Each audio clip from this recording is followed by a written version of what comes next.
Hello friends, in this video I'm going to show you how to insert horizontal line in Google Docs.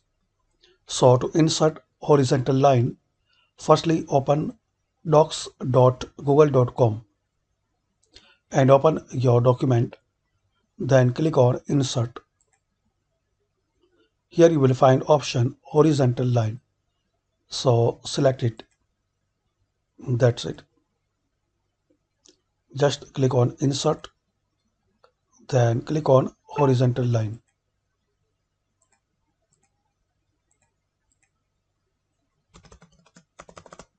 So very quick and simple method to insert horizontal line in Google Docs document.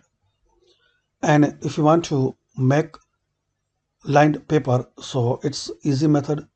Just you need to insert more horizontal line,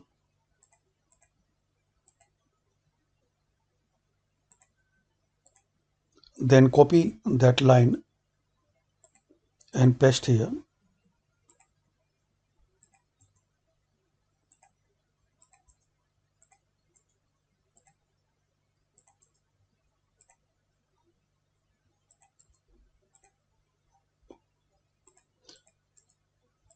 I'm only pasting these lines as to show for example, but you can paste properly. That's it. Thanks for watching.